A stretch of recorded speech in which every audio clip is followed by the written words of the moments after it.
ഞാൻ ഇപ്പോഴും ഒരു വികാരിയച്ഛനാണ് ഇപ്പോഴും. അപ്പോൾ എനിക്ക് പിതാവ് തന്ന പുതിയ പള്ളിയിലേക്ക് ഞാൻ പോകുമ്പോൾ, കോവിഡൊക്കെ കഴിഞ്ഞിട്ട് ചെല്ലുമ്പോൾ ആ ജനം എൻ്റെ അടുത്ത് പറഞ്ഞു, അച്ഛാ ഞങ്ങളുടെ പള്ളി അച്ഛൻ കണ്ടില്ലേ, അതിൻ്റെ ഗതികേട് എന്തെന്ന് വെച്ചാൽ ഞായറാഴ്ച മാത്രമേ ഉള്ളൂ വിശുദ്ധ കുർബാന. ശനിയാഴ്ച രാത്രി മഴയാണെങ്കിൽ ആ പള്ളിയിലെ സാക്രിസ്റ്റ്യൻ എന്നെ വിളിക്കും. എന്നെ വിളിച്ചിട്ട് ചോദിക്കും, രാവിലെ വിശുദ്ധ കുർബാന ഉണ്ടോ അച്ഛാ?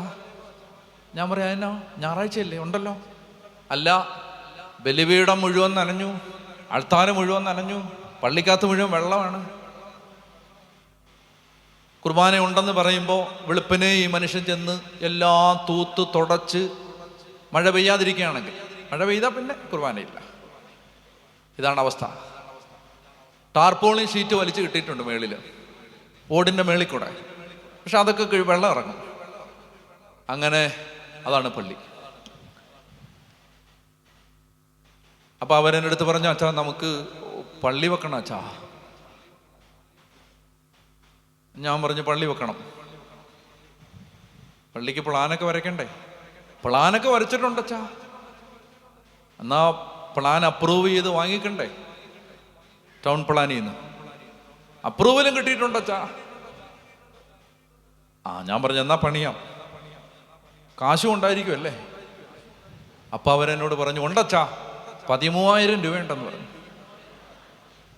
കൂലിപ്പണിക്കാരാണല്ല, പാവപ്പെട്ടവരാ. 13,000 രൂപ. പ്ലാനെല്ലാം എടുത്ത് ഞാൻ പരിശോധിച്ചപ്പോൾ ടോട്ടൽ എസ്റ്റിമേറ്റ് 65 ലക്ഷം, മൂലധനം 13,000. അപ്പം ഞാൻ ചോദിച്ചു, എന്നാ ഉദ്ദേശം നിങ്ങളുടെ? അതായത് ഇത് എങ്ങനെ പണിയാനാ?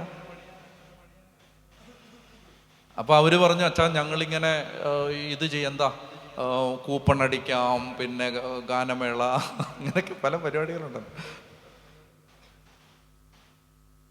ഞാൻ പറഞ്ഞു, എന്നെ ഒന്ന് സംസാരിക്കാൻ അനുവദിക്കാവോ? ഞാൻ പറയട്ടെ, എനിക്കൊരു ദൈവത്തെ അറിയാം. നിങ്ങൾ വിശ്വസിക്കുമെന്ന് അറിഞ്ഞുകൂടാ, നൂലെ കെട്ടി ഇറക്കുന്നൊരു ദൈവം. എനിക്കങ്ങനൊരു ദൈവത്തെ അറിയാം. അങ്ങനൊരു ദൈവത്തെ അറിയാവുന്നുണ്ട്, അറിവ് കിട്ടിയുണ്ട്. ഇനി ആരുടെ മുമ്പിലും നിങ്ങളെ ഞാൻ ഇങ്ങനെ വിടാൻ എനിക്ക് പറ്റില്ല. അതുകൊണ്ട് നമ്മൾ ഈ പള്ളി പണിക്ക് വേണ്ടി ഒരാളോടും സഹായം ചോദിക്കാൻ പോകണില്ല. അപ്പോൾ അവർ ചോദിച്ചപ്പോൾ പള്ളി പണിയില്ലേ? പള്ളി പണിയുണ്ട്. എങ്ങനെയെന്നറിയാമോ? ഞാൻ ദിവ്യകാരുണ്യം എഴുന്നള്ളിച്ച് വെക്കും, എന്നിട്ട് ഞാൻ പോവും. എനിക്ക് സമയമില്ല, ഞാൻ പോവും. നിങ്ങൾ ഇരിക്കണം ഈശോയുടെ അടുത്ത്. നിങ്ങൾ ഇരുന്നിട്ട് ഈശോയോട് പറയണം, ഈശോ ഞങ്ങൾ കൂലിപ്പണിക്കാരാണ്, ഞങ്ങൾക്ക് നിവൃത്തിയില്ല. ഞങ്ങളുടെ അച്ഛൻ ഞങ്ങളോട് പറഞ്ഞിട്ടുണ്ട്, ആരുടെയും മുമ്പിൽ നാണം കെട്ട് നിൽക്കരുത്. ഞങ്ങൾക്ക് ചോദിക്കാൻ നീ മാത്രമേ ഉള്ളൂ. ഞങ്ങൾക്ക് പള്ളി പണിയാനുള്ളത് നീ തരണം. ഞാൻ ചുരുക്കി പറയാം, ഇങ്ങനൊക്കെ പറഞ്ഞാൽ തരും. അപ്പോൾ തരാൻ തുടങ്ങി. പള്ളി പണിക്കുള്ള കാശ് തരാൻ തുടങ്ങി ദൈവം. പള്ളി പണി തുടങ്ങാൻ വേണ്ടി കല്ലിടാനായിട്ട് തുടങ്ങുമ്പം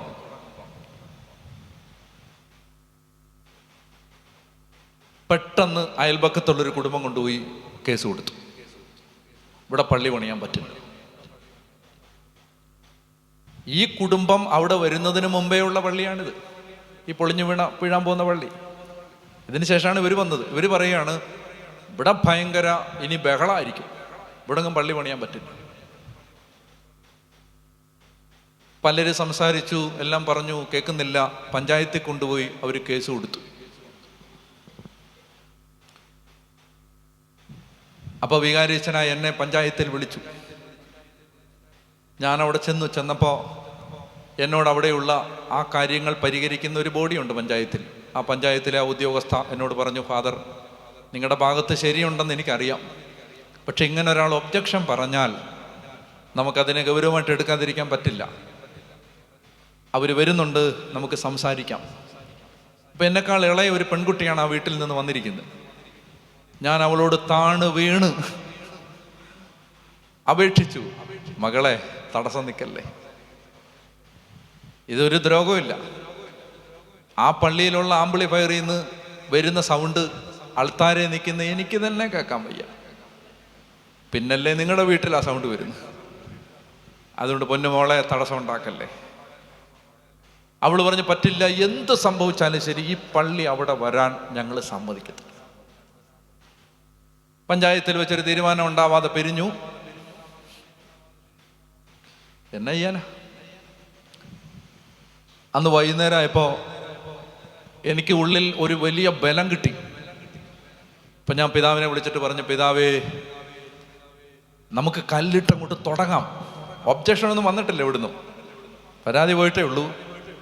കല്ലിട്ടങ്ങോട്ട് തുടങ്ങാം. അപ്പം ഇന്ന് വൈകിട്ട് വരാവോ? അപ്പോൾ അദ്ദേഹം ഫ്രീ ആയിരുന്നു. അദ്ദേഹം പറഞ്ഞു, ഞാൻ വരാമെന്ന് പറഞ്ഞു. അങ്ങനെ വന്നു. ഞങ്ങളൊരു 5-6 പേരേ ഉള്ളൂ കല്ലിടാൻ. അങ്ങനെ പള്ളിക്ക് കല്ലിട്ടിട്ട് അദ്ദേഹം കുരിശെടുത്തിട്ട് ക്ലിമീസ് പിതാവ് കുരിശെടുത്തിട്ട് ഈ തടസ്സമുള്ള ദിശയിലോട്ട് നോക്കിയിട്ട് പിശാചിനെ ഒറ്റ ബന്ധിയിൽ, പിശാചിനെ, മനുഷ്യരെ ഒന്നും പറഞ്ഞില്ല, ആ വീട്ടുകാരെ നശിച്ചുപോകണമെന്നൊന്നും പറഞ്ഞില്ല. കർത്താവെ, ഞങ്ങളുടെ ദേവാലയ നിർമ്മാണത്തിന് തടസ്സം നിൽക്കുന്ന പൈശാചിക ശക്തികളെ യേശുവിൻ്റെ നാമത്തിൽ ബന്ധിക്കുന്നു. എന്നോട് പറഞ്ഞു, പറമ്പ് മൊത്തം ധൂപം വീശാച്ചാന്ന് പറഞ്ഞു. ഞാൻ ധൂപം വീശി. കുരിശെടുത്ത് തിരിച്ചു വെക്കുമ്പോൾ അദ്ദേഹം പറഞ്ഞു, നമ്മുടെ കർത്താവിൻ്റെ കുരിശിൻ്റെ ശക്തി നമ്മൾ കാണാൻ പോവാണ്. ചുരുക്കി പറയാം, മാരത്തോൺ സ്പീഡിലാണ് പള്ളി പണി. 1 വർഷത്തിനകം 10 മാസത്തിനകം പള്ളി പണി തീരുന്നു. പള്ളിയുടെ കൂദാശ നടക്കുന്നു. ഒബ്ജക്ഷൻ ഒരു ഭാഗത്തുനിന്നുമില്ല. മാത്രമല്ല, അന്ന് ഈ പള്ളി ഒരിക്കലും ഇവിടെ വെപ്പിക്കില്ല എന്ന് പറഞ്ഞ ആ കുടുംബമാണ് ഇപ്പൊ കുരിശടിയിലെ ലൈറ്റ് ഇടുന്നതും ഓഫ് ചെയ്യുന്നതും.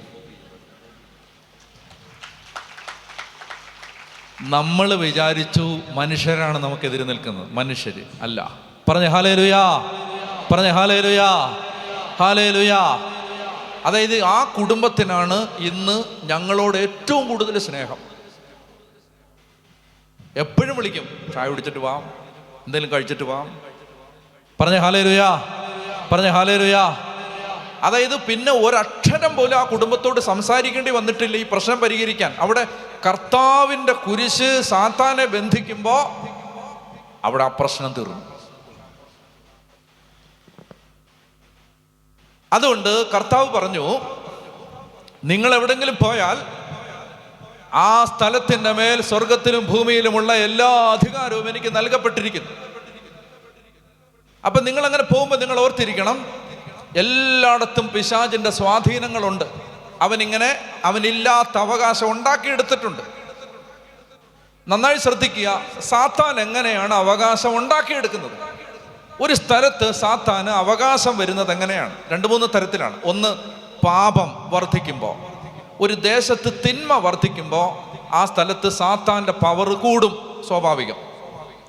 ഒരു ദേശത്ത് പാപം വർദ്ധിക്കുമ്പോൾ, അധർമ്മം വർദ്ധിക്കുമ്പോൾ അവിടെ ആധിപത്യം സാത്താൻ കൈയാളും. രണ്ടാമതായിട്ട്, സാത്താന് വേണ്ട പൂജകളും ആരാധനകളും കൊടുക്കുമ്പോൾ സാത്താൻ അവിടെ അവകാശം ഉറപ്പിക്കും.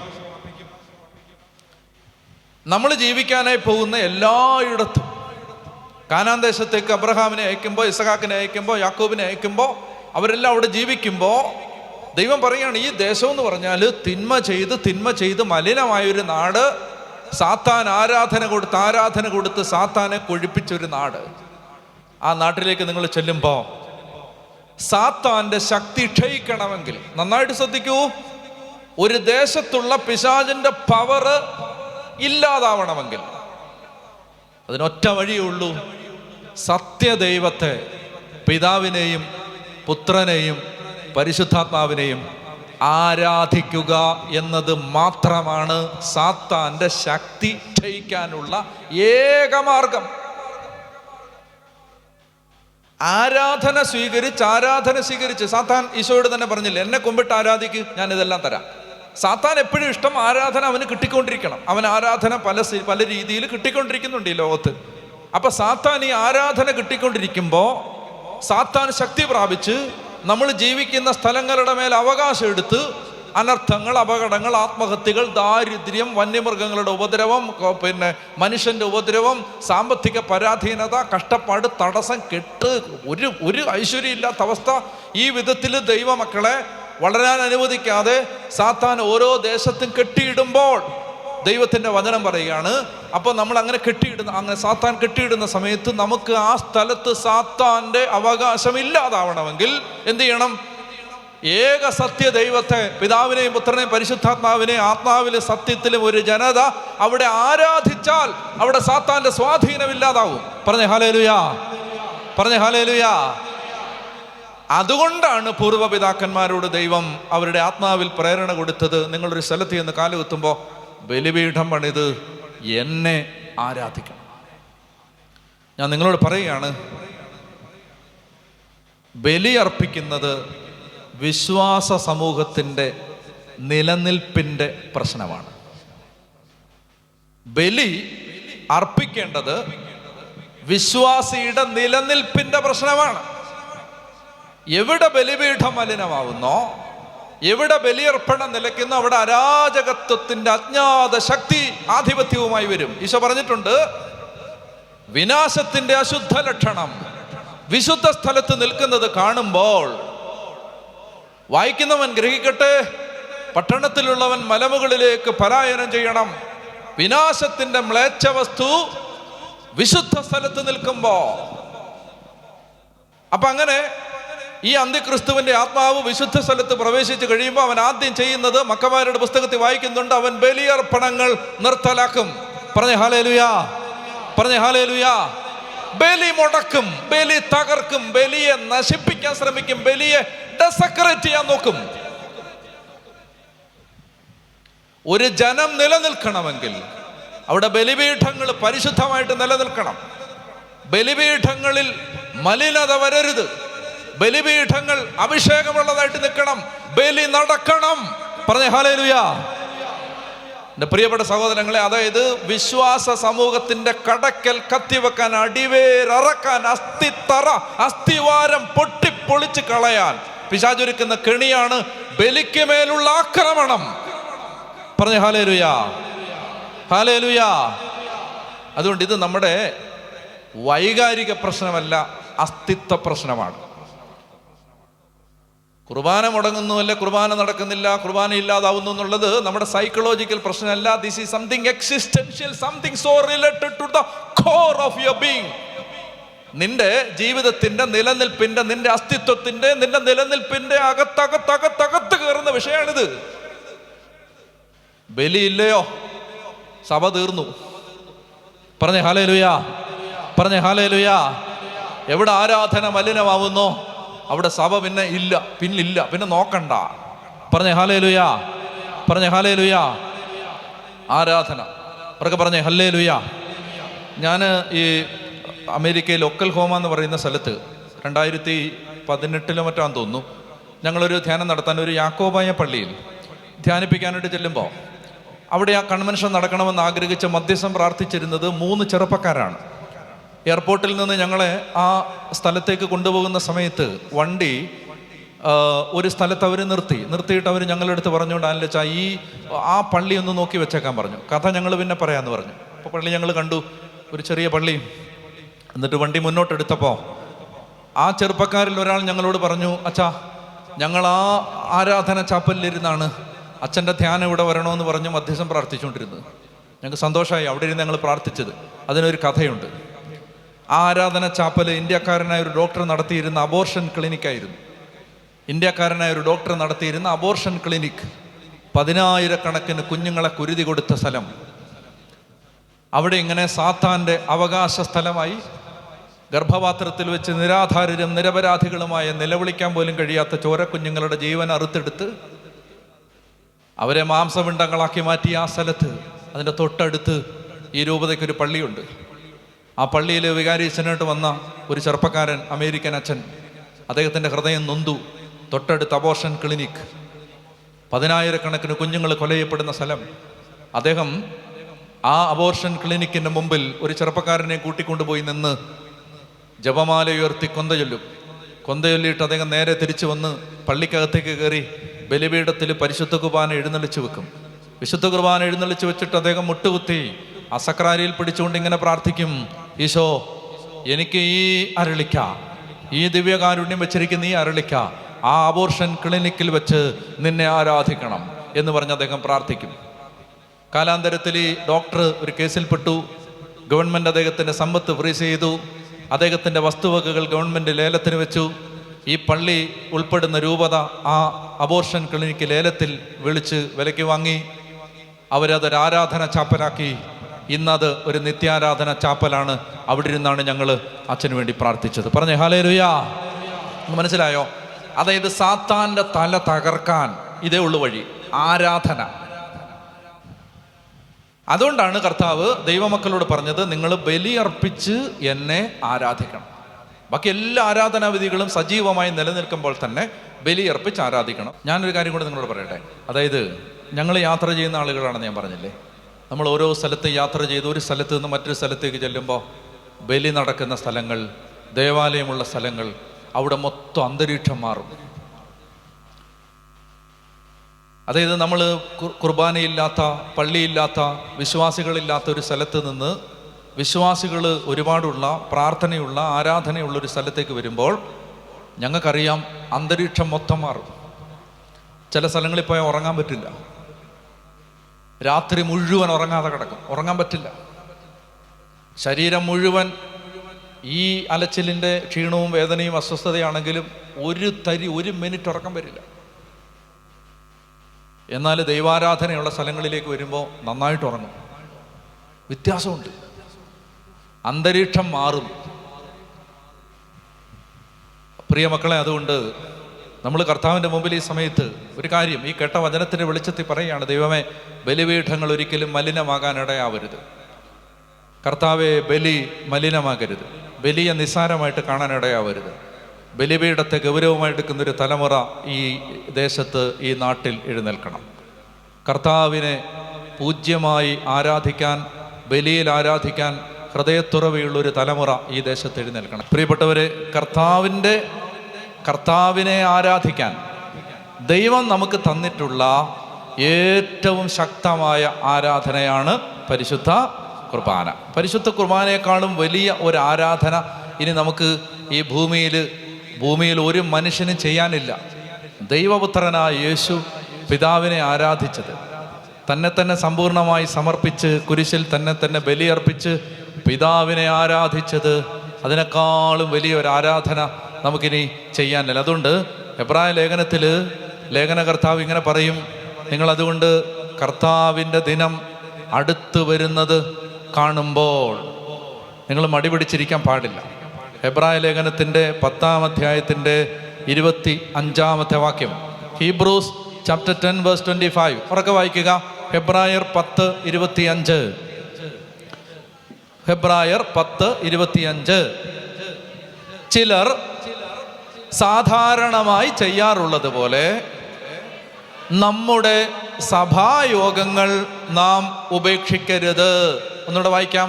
ചിലർ സാധാരണയായി ചെയ്യാറുള്ളത് പോലെ നമ്മുടെ സഭായോഗങ്ങൾ നാം ഉപേക്ഷിക്കരുത്. മാത്രമല്ല, ആ ദിനം അടുത്തു വരുന്നത് കാണുമ്പോൾ നിങ്ങൾ പരസ്പരം കൂടുതൽ പ്രോത്സാഹിപ്പിക്കുകയും വേണം. കൂടുതൽ പ്രോത്സാഹിപ്പിക്കണം. അതായത് കുർബാനയ്ക്ക് പോവാൻ കൂടുതൽ പ്രോത്സാഹിപ്പിക്കണം. എനിക്ക് പരിചയമുള്ളൊരു കുടുംബം എന്നോട് പറഞ്ഞു, അച്ഛാ, ആ ചെറുപ്പക്കാരൻ എന്നോട് പറഞ്ഞു, എൻ്റെ ഡാനിലച്ചാ, എൻ്റെ ജീവിതം അച്ഛനൊന്ന് നോക്ക്. ചെറുപ്പം മുഴുവൻ കഷ്ടപ്പാടായിരുന്നു. വീട്ടിലെ പ്രാരാബ്ദങ്ങളൊക്കെ അച്ഛന് നേരിട്ടറിയാവുന്നതാണ്. ഒരു തരത്തിൽ ഞാൻ പട്ടിണി കടന്നും കഷ്ടപ്പെട്ടും പഠിച്ച് ഒരു ജോലി വാങ്ങി, കുടുംബമായി, കുഞ്ഞുങ്ങളായി. അച്ഛാ, എൻ്റെ ബാധ്യതകൾ ഇന്നും തീർന്നിട്ടില്ല. എനിക്ക് കടമല്ലാതെ എൻ്റെ ചുറ്റിനും വേറൊന്നുമില്ല. ഞാൻ താഴോട്ട് മാത്രമാണ് പോയിക്കൊണ്ടിരിക്കുന്നത്. ഒരൊറ്റ ദിവസമെങ്കിൽ ഒറ്റ ദിവസം കടമില്ലാതെ കഴിയാൻ ഞാൻ ആഗ്രഹിക്കുന്നുണ്ട്. അപ്പോൾ എനിക്കറിയാം അവനെ, വർഷങ്ങളായിട്ട് എനിക്കറിയാവുന്നവനാണ്. അവൻ പറയുന്നതെല്ലാം ശരിയാണ്. അവന് ബാധ്യതകൾ മേൽ ബാധ്യത.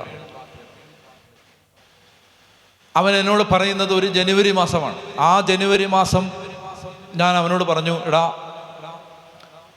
പുതിയ വർഷം തുടങ്ങിയതേ ഉള്ളൂ, ഒരുപാട് തീരുമാനങ്ങൾ നമ്മൾ എടുത്തിട്ടുണ്ട്, നീയും എടുത്തിട്ടുണ്ടാവും, ഞാനും എടുത്തിട്ടുണ്ട്. ഒരു തീരുമാനം എടുക്കാം, ഒരു തീരുമാനം.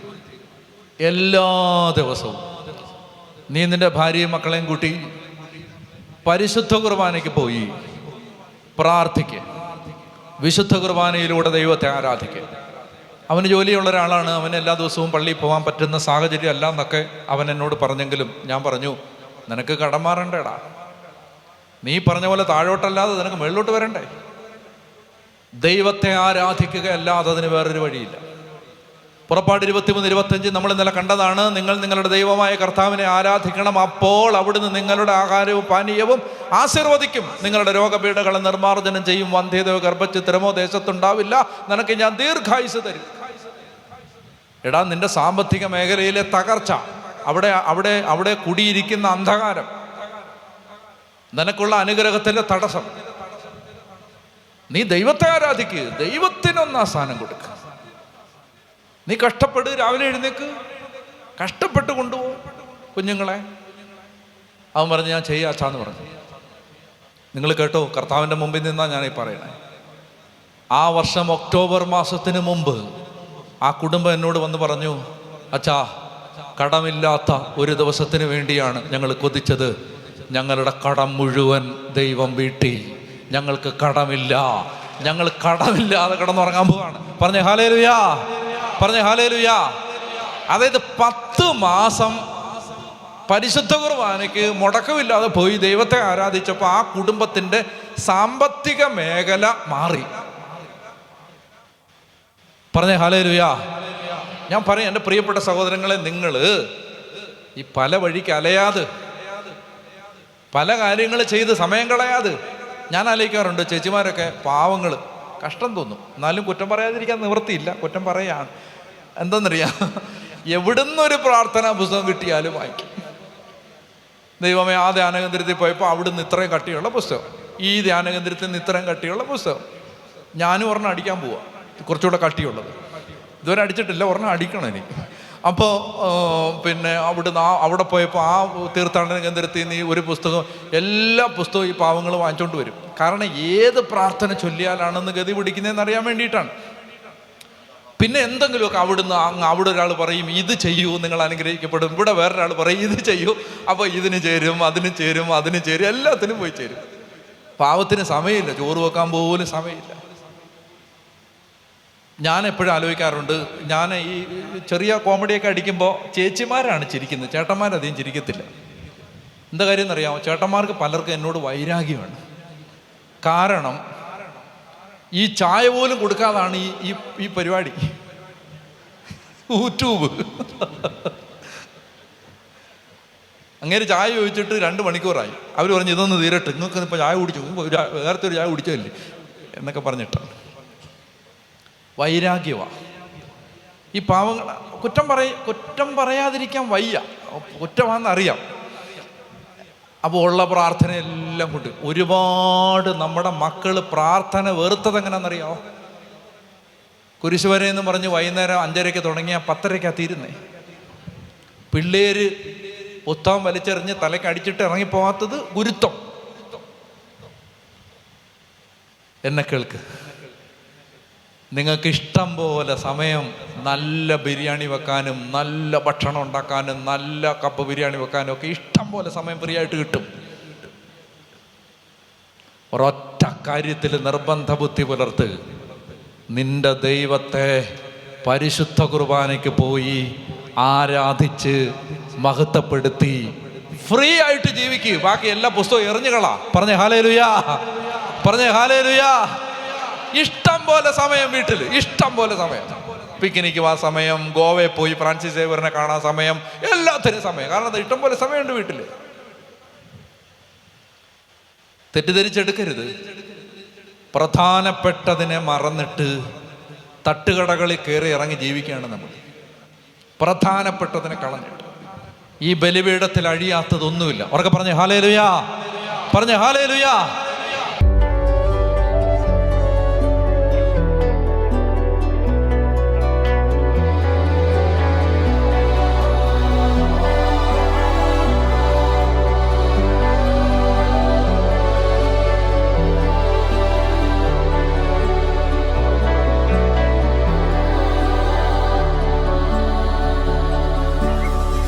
വാക്കുകൾ പോരാ പോരാ നാഥ നിന്നെ ആരാധിക്കാൻ.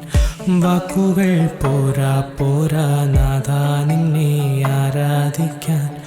ഭാഷകൾ പോരാ പോരാ രാജാവിനെ ആരാധിക്കാൻ. ഭാഷകൾ പോരാ പോരാ രാജാവിനെ ആരാധിക്കാൻ. യേശുവേ നിന്നെ കാണുവാൻ എൻ്റെ കണ്ണുകൾ പോരാ. യേശുവേ നിന്നെ കേൾക്കുവാൻ എൻ്റെ കാതുകൾ പോരാ.